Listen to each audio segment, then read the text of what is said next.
ఈ నెల 26వ తేదీన నిర్వహించిన బడ్జెట్ సమావేశంలో వైసీపీ కార్పొరేటర్లు కావాలనే రాద్ధాంతం సృష్టించారని కోఆప్షన్ సభ్యులు చోడే వెంకటరత్నం, డిప్యూటీ మేయర్ కర్రి శ్రీనివాసరావు మండిపడ్డారు. టీవీల ముందు తమ పార్టీ నాయకుల ముందు కనిపించాలనే ఉద్దేశంతో ఈ హంగామా చేశారని విమర్శించారు.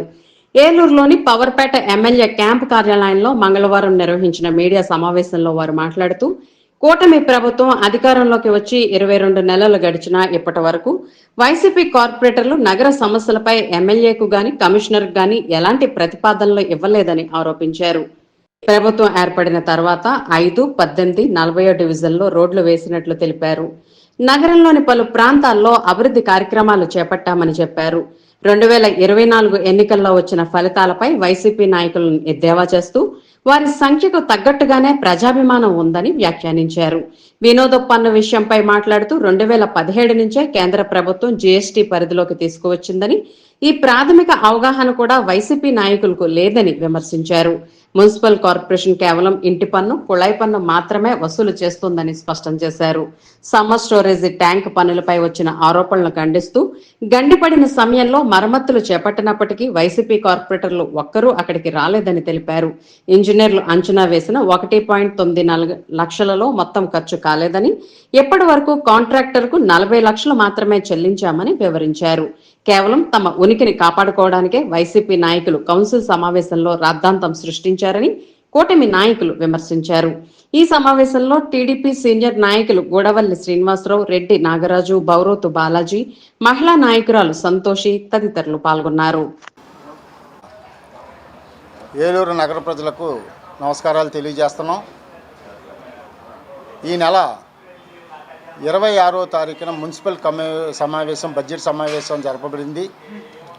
ఆ సమావేశంలో వైసీపీ కార్పొరేటర్లో కూటమి ప్రభుత్వం వచ్చి 21 నెలలైనా సరే వాళ్ళు ఏ రోజు కానీ వాళ్ళ యొక్క డివిజన్లో రోడ్ల గురించి కానీ, డ్రైన్ల గురించి కానీ, వాటర్ లైన్, పైప్ లైన్ గురించి కానీ, దేని గురించి కూడా ఎమ్మెల్యే గారి దగ్గరికి కానీ, మేయర్ గారి దగ్గరికి కానీ ఒక రిప్రజెంటేషన్ కూడా ఇవ్వడానికి రాకపోగా ఆఖరి సమావేశమో ఇదని చెప్పేసి అని ఎలక్ట్రానిక్ మీడియా, ప్రింట్ మీడియాలో ఇక్కడున్న వాళ్ళ నాయకుడికి, అక్కడ వీళ్ళు చూపిస్తున్న ప్రతాపం ఏంటో చూపిస్తానికి వాళ్ళ రాష్ట్ర నాయకుడికి జగన్మోహన్ రెడ్డి గారి కోసమే వాళ్ళు రాద్ధాంతం చేయటం జరిగింది. మరి అలాగే ఏ నిధులతో రోడ్లు వేశారో కూడా అక్కడ మాట్లాడిన కార్పొరేటర్లో తెలియదు. వాళ్ళు ఏ గ్రాంటులతో వేశారు, 15 ఫైనాన్స్తో వేశారా, ఎంపీ ల్యాండ్స్తో వేశారా, నాబార్డ్ నిధులతో వేశారా, జనరల్ ఫండ్స్లో వేశారా కూడా తెలియని పరిస్థితిలో వాళ్ళు మొన్న ప్రెస్ మీట్ పెట్టి బయటకు వచ్చిన తర్వాత వాళ్ళు మాట్లాడటం జరిగింది.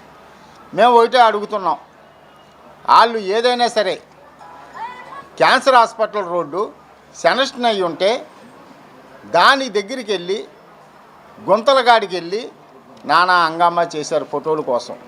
అది ఎప్పుడో శాంక్షన్ అయిపోయింది. శాంక్షన్ అయిపోయి కొత్తూరు వంతుల నుంచి పని అయిపోయింది. ఏదో చిన్న ఇబ్బంది వచ్చి కాంట్రాక్టర్కి డబ్బులు పడకపోవడం వల్ల అది ఆగింది. మన శాసనసభ్యులు వారు వెంటనే స్పీకర్ గారి దగ్గరికి వెళ్తాం. వాళ్ళు చేసిన హడావిడి అయిన వెంటనే 15 రోజుల్లోనే అయింది. మళ్ళీ వాళ్ళ అటేపు పత్తా లేకుండా పోయారు. వాళ్ళు ఏమన్నా అంటే వాళ్ళ నాయకుడిని మేము ఒకటే అడుగుతున్నాం, అయ్యా మీరు 2020 నుంచి అధికారంలో ఉన్నప్పుడు రెడ్ క్రాస్ చైర్మన్గా చేశారు. ఆ రెడ్ క్రాస్లో ఎంత అవినీతి జరిగిందని చెప్పేసి అని మిమ్మల్ని ఆ రోజున మీకు ఏ పదవి ఇచ్చాడో ఆ నాయకుడు, డిప్యూటీ సీఎం గారు, హెల్త్ మినిస్టర్ గారు ఎవరైతే మీకు ఇచ్చారో వెంటనే దిగిపోమంటే మీరు దిగిపోయారు. దాని మీద ఇంకా ఎంక్వైరీ జరుగుతుంది. ఆ నిధులు ఎంత పక్కదావ పట్టినాయి. ఆ రోజున కరోనా టైంలో 2020-21 టైంలో 20 రూపాయలు ఉండే వాటర్ బాటిల్ 110 రూపాయలు బిల్లు చేశారు. 70 రూపాయలు భోజనంది 200 రూపాయలు బిల్లు చేశారు. ఆ డబ్బంతా ఎక్కడిది? ఆ డబ్బంతా ఏమైంది? దానికోసం ఎంక్వైరీ జరుగుతుంది. అది త్వరలోనే ఈ యొక్క ఏలూరు నియోజకవర్గ వైసీపీ నాయకుడు దాని మీద ఎంక్వైరీ జరుగుతుంది. ఆయన చెప్పినట్టే ఆ బాటలోనే వీళ్ళు కూడా నేస్తున్నారు. ఎందుకంటేనండి జగన్మోహన్ రెడ్డి గారే అది నడిపిస్తే ఆయన కూడా అలాంటోడేగా. 72 ఈడీ కేసులు ఉన్నాయి, ఎన్నో ఈడీ కేసులు ఉన్నాయి, 16 నెలలు జైల్లో ఉండొచ్చారు. వాళ్ళ మంత్రులు వర్లు కూడా జైల్లోకి వెళ్ళి వస్తున్నారు. ఇవన్నీ కూడా చూస్తున్నారు. వీళ్ళకి ఎంతసేపు ఏంటంటే అధికార దాహం అండి, ఎలాగన్నా అధికారంలోకి రావాలి అని చెప్పేసి అని ఉద్దేశమే తప్ప ఏమీ లేదు. అలాగే ఏమన్నా అంటే మేము రాజీనామా కన్నా సిద్ధమే అంటున్నారు. ఇంకా రాజీనామా ఏముందండి, ఇంకా 3 నెలల్లో పదవే అయిపోతుందిగా.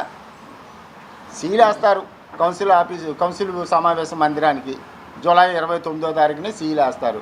వీళ్ళు అప్పుడు రాజీనామా చేసేదేముంది, 20 నెలల ముందే రాజీనామా చేయాలి. 4-5 సమావేశాలు చేసాం, ఈ 21 నెలలో 6 సమావేశాలు చేసాం. ఏ సమావేశంలో వీళ్ళు ఇలా మాట్లాడాల, ఆఖరి సమావేశం కమ్మట్టే వీళ్ళు మాట్లాడుతున్నారు. వాళ్ళు అల్లరి చేస్తుంటే ఎంటే వినండి, లేకపోతే వెళ్ళిపోండి అన్నాను తప్ప నేను దానికి ఎన్నో అసభ్య పదజాలతో తిట్టాడు చేశాడు అని అంటే మొత్తం all electronic media print media అన్ని రికార్డులు తీసినా ఎక్కడా కూడా ఉంటే ఉండండి పోతే పొండే, ఉంటే ఉండండి పోతే పొండే అన్న 175 అన్నప్పుడు నేను చివరి 5 అన్నా తీసేయండి, మధ్యన 7 అన్నా తీసేయండి అని అన్నా. అంటే 15 కానీ రాష్ట్ర ప్రజలు 11 ఇచ్చారండి. వాళ్ళ దరిద్రం ఏంటో కానండి. అసెంబ్లీ సమావేశం కూడా 11వ తారీఖున 11 గంటలకే 11 మంది అయ్యారు. మళ్ళీ ఇంకో తంతు వచ్చిందండి ఈ మధ్యన 263 నియోజకవర్గాలు అయినాయి, అది కూడా 11 టోటల్. 38 పార్లమెంటు స్థానాలు అయినాయి, అది 11 వచ్చింది. మొన్న కొత్త పార్లమెంట్లో భవనం కట్టినప్పుడు నెంబర్లు కేటాయించారండి. ఈ యొక్క ప్రాంతీయ పార్టీలకి నెంబర్లు కేటాయిస్తే వాళ్ళ దరిద్రానికి అది 11 వచ్చిందండి. నేను అంటాం కాదు, ఛాలెంజ్ చేస్తా. ఎలక్ట్రానిక్ మీడియాలో ప్రింట్ మీడియాలో కూడా వచ్చింది, 11 వచ్చింది. అప్పుడు వీళ్ళంతా వెళ్ళి అయ్యా ఇది మాకు చాలా ఎటకారంగా ఉంటుంది, ప్రజలు మమ్మల్ని అందరూ కూడా ఇలాగంటున్నారంటే అప్పుడు లోక్సభ స్పీకర్ గారు 10వ నెంబర్ కేటాయిస్తాం జరిగిందండి వాళ్ళకి. ఇవన్నీ ప్రజలు చూస్తున్నారు. వాళ్ళు ఎంత చేసినా సరే వాళ్ళ నాయకుడు, ఏలూరులో ఉన్న వాళ్ళ నాయకుడు చెప్పినట్టు వీళ్ళు నడుస్తున్నారు తప్ప ఏమీ లేదు. ప్రజలు వాళ్ళకే ఓటు అనేది ఆ పార్టీకి కానీ వాళ్ళకి కానీ ఓటు వేయరని చెప్పేసి అని ఈ సమావేశంలో చెప్పారు. వైఎస్ఆర్సీపీ ఇన్ఛార్జ్ అనే వ్యక్తి కానీ ఎప్పుడూ కూడా అక్కడికి వెళ్ళి చూసిన పాపాన పోలా. మరి ఈ విధంగా 1,94,00,000 రూపాయలు దుర్వినియోగం అంటున్నాడు. మరి ఇరిగేషన్ సంబంధించి మరి ఆర్గనైజేషన్ ఉంటుంది, డిజైన్ ఆర్గనైజేషన్ అని చెప్పి ఒక చీఫ్ ఇంజనీర్ గారు ఒక ప్రణాళిక వచ్చి డిజైన్ చేస్తారు. ఆ డిజైన్లోని 1,94,00,000 రూపాయలు ఎస్టిమేషన్ వేయడం జరిగింది. అంతేగాని పూర్తిగా 1,94,00,000 చెల్లిచ్చేసాడని కాదు.